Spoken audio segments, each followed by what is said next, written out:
Baiklah, Assalamualaikum warahmatullahi wabarakatuh. Dan selamat pagi diucapkan kepada pensyarah bagi kursus ini, iaitu Dr. Siti Rahayu. Jadi pada video ini saya akan membentangkan tugas pembelajaran berkenaan dengan BBM yang telah saya hasilkan, BBM Mawjud. BBM Mawjud yang telah saya hasilkan ini bernama TV Rosa. BBM ini menekankan pengajaran bagi aspek tata bahasa, kata kerja and transitif, manakala kemahiran bahasa pula ialah kemahiran membaca. Seperti yang kita nampak kat depan ni, ada macam layar jendela macam TV. Guru boleh menggunakan kad-kad seperti kata kerja dan juga kata nama bagi mewakili objek lah kata nama tu. Guru boleh letak dalam ni lah untuk murid baca. Lepas tu kena pasti ini ialah kata kerja ataupun objek. Selepas itu, bagi murid yang menjawab dengan salah, TV ini akan rosak dan juga akan terbuka. Ya, seperti.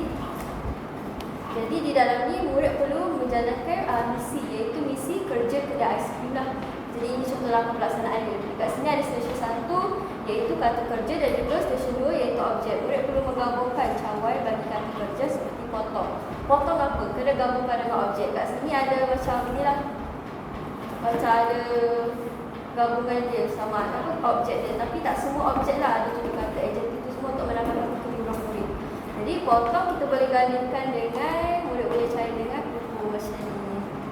Jadi kat sini BBM saya ni boleh digunakan untuk mata pelajaran subjek lain juga, sebab stimulus ni kat sini berikan aiskrim yang telah dipesan oleh pelanggan. Kata kerja dan juga objek. Kata kerja dan juga objek ni kita boleh tukar mengikut kesesuaian mata pelajaran. Jadi dia tak semestinya BBM Rosa ni boleh guna untuk pembelajaran bahasa Melayu semata-mata. Walaupun dekat belah depan ni TV Journey ni pun kita boleh sesuaikan mengikut mata pelajaran yang kita ajar. Tak semestinya kita boleh letak kad bahasa Melayu je, kita boleh guna kad-kad lain jugalah untuk mata pelajaran moral ke apa, kita boleh letak gambar ke apa ke. Jadi untuk kos BBM ni sebenarnya saya tak menggunakan kos sebab semua ni memang dah ada dalam bilik. Jadi saya anggarkan kosnya hanya 8 sen. Untuk kelebihan dan juga kekurangan pada pendapat saya, kelebihan BBM Rosa ni ialah boleh diguna pakai dalam pelbagai jenis apapun subjek sekalipun dan boleh guna lama lah, tak semestinya mengkhususkan kepada BM je.